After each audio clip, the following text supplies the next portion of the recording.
qual é o problema? Em seu meio há homens que aceitam suborno para derramar sangue. Você empresta visando lucro e a juros e obtém ganhos injustos, extorquindo o próximo. E você se esqueceu de mim, palavra do soberano Senhor. Com estas palavras, na véspera do exílio, o profeta Ezequiel pregou contra a decadência moral da cidade de Jerusalém.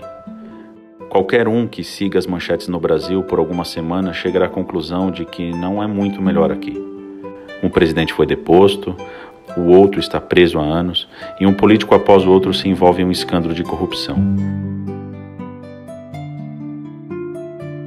O famoso carnaval carioca é organizado inteiramente pela máfia de drogas e pela bolha do hype econômico. Olha, eu não sei se seria... A Copa do Mundo e os Jogos Olímpicos há muito tempo explodiram. 40 milhões de brasileiros experimentaram a armadilha da pobreza e bilhões desapareceram com a construção de estádios completamente inúteis e outras estruturas. Um exemplo típico disso é o metrô para o aeroporto de Guarulhos, perto de São Paulo. Ficou pronto 4 anos depois da Copa do Mundo. E ele para 3 quilômetros antes dos 2 principais terminais.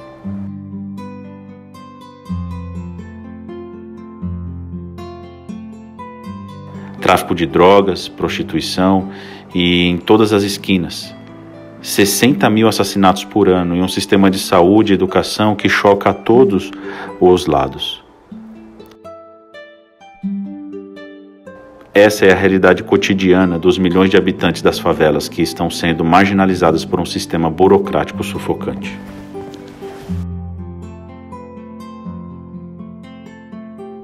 As casas em que vivem oficialmente não existem. Invasão. Boa saúde e educação decentes estão disponíveis, mas apenas para aqueles que podem pagar.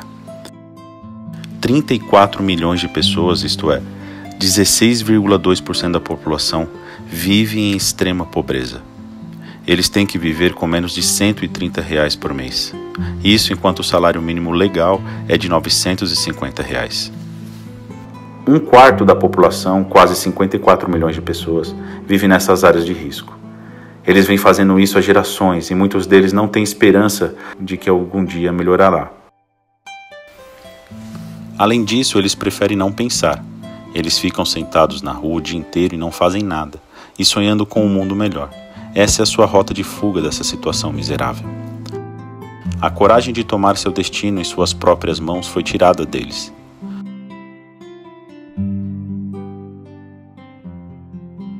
No Nordeste, empobrecido, existem aldeias inteiras onde nenhum trabalho real pode ser encontrado e comunidades inteiras vivem do Bolsa Família, uma forma de assistência para os mais pobres dos pobres, que foi criada para mitigar as diferenças extremas entre ricos e pobres.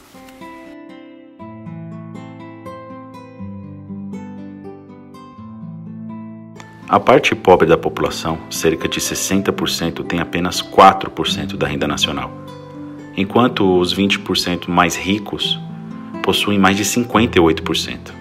Uma linha divisória atravessa a sociedade brasileira. Uma divisão entre ricos e pobres que parece intransponível. Isso é dolorosamente visível em alguns lugares, na entrada de uma favela do Rio de Janeiro, por exemplo. Uma fronteira com barricadas, postos e guardas fortemente armados. Se você se render, então você está no país onde as gangues de drogas estão em serviço e o governo só entra com tanques e soldados fortemente armados.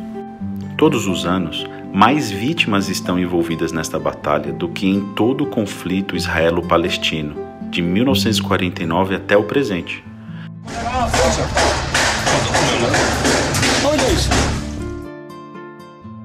É uma guerra no Brasil, uma guerra que ninguém fala, uma guerra oculta. É por isso que, no início deste século, algumas igrejas em São Paulo responderam ao chamado, não apenas para abrir suas portas para o culto dominical, mas também para abri-las para as crianças das favelas próximas, de segunda a sexta-feira.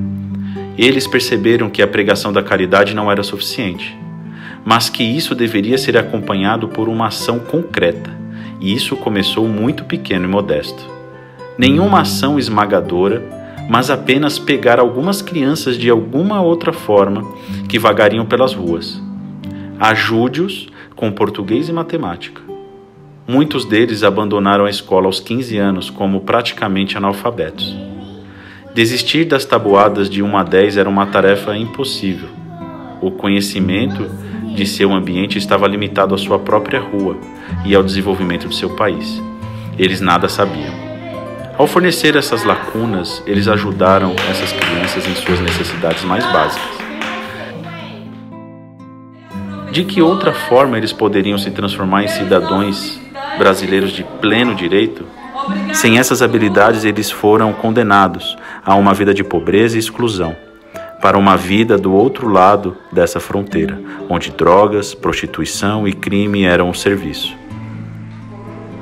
Em vez do caos a que estavam habituados, foi-lhes oferecido um programa do PED, no qual a disciplina, a higiene, a segurança e os cuidados eram centrais.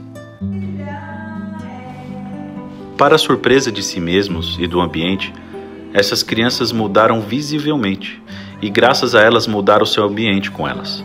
As famílias, a rua, o bairro, como uma mancha de óleo, esse novo entusiasmo espalhou-se pelo ambiente e desbotou os antigos limites. O bairro mudou. Não que as pessoas de repente ficaram ricas. Não, a mentalidade mudou.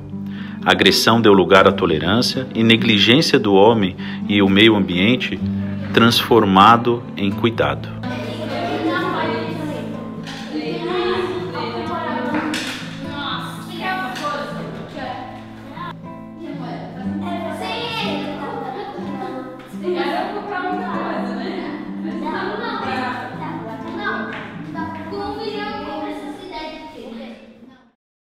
Que ela coloquei nas mãos dela. Só tem ela, só, né? Só. Tudo bem? Tudo. A cidade que é difícil, porque muitas crianças ficam nas drogas, ficam na rua, não vai pra escola e não vai pra canto nenhum, fica só aprontando. E como é o futuro dessas crianças? O de hoje em dia, o futuro não tá nada bom. Nada bom. Nada bom. E chegará na criminalidade, a prostituição. É bem difícil, ou é morte ou é cadeia, né? Pra essas crianças. É por isso que eu prefiro a minha filha no projeto, do que ficar na rua. Porque lá ela aprende mais. Ah. Ela escreveu o nome de Jesus no braço dela. Foi. Por quê? Porque eu amo ele. Porque ela ama ele. Omdat ze van hem houdt. Ja? Ok, muito bem. Ok. PED é o programa missionário desenvolvido pela Associação PED Brasil, com o objetivo de ajudar as crianças menos favorecidas, de 6 a 12 anos, a progredir nos seus estudos com autonomia e a conhecer o Evangelho de Jesus Cristo. Nossos resultados têm sido brilhantes. Prova disso é que as diretoras das escolas municipais procurando os nossos projetos para inscrever as suas crianças que têm mais dificuldade. Isso porque elas percebem que as crianças se destacam nas atividades escolares e mudam o seu comportamento.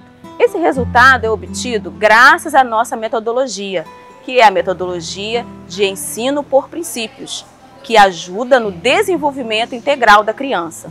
Isso acontece graças à nossa metodologia de ensino por princípios bíblicos. Para que isso aconteça, nós oferecemos atividades que trabalham a área cognitiva, física, emocional e espiritual da criança. Vamos lá.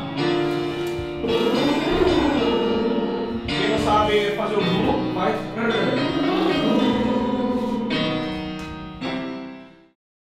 Tudo isso com atividades muito lúdicas e significativas, porque no PED aprender é muito divertido.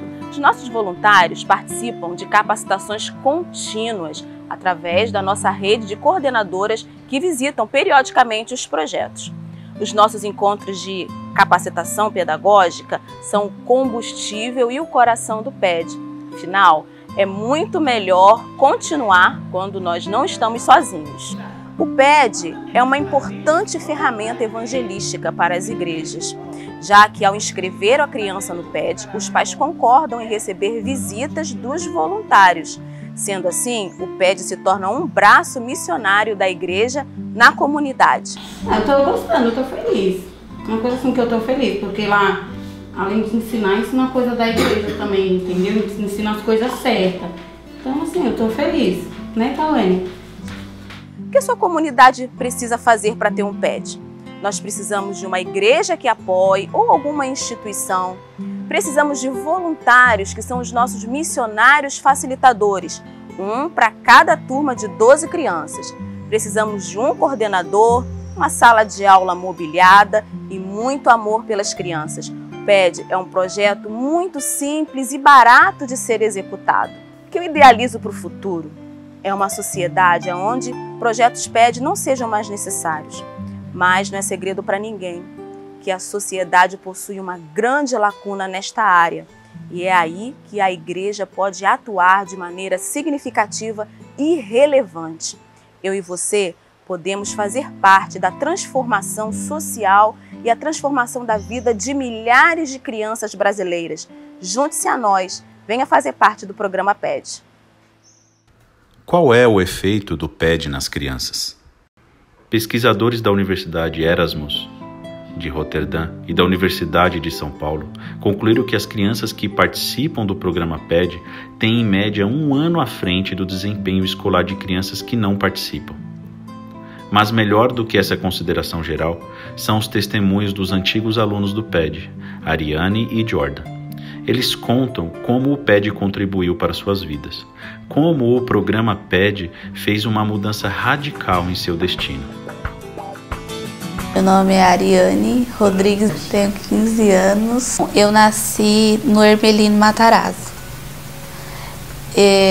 Eu morava em uma favela que tinha lá perto. Morava eu, minha mãe e meu pai. Minha primeira memória foi quando eu cheguei lá. Eu era muito tímida. Quando eu cheguei lá, eu me sentia à vontade, assim.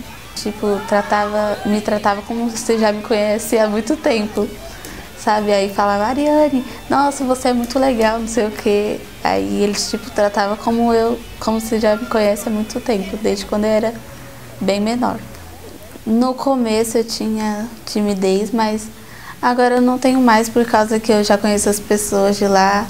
Aí eu já tenho uma certa intimidade, aí não tenho muita timidez.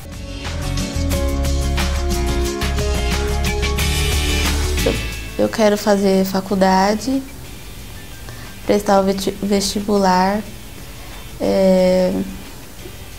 quero ser advogada, concluir a faculdade e ajudar a cidadania.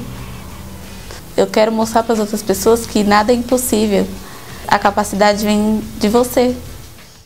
Tenho 16 anos, moro em São Paulo, Brasil.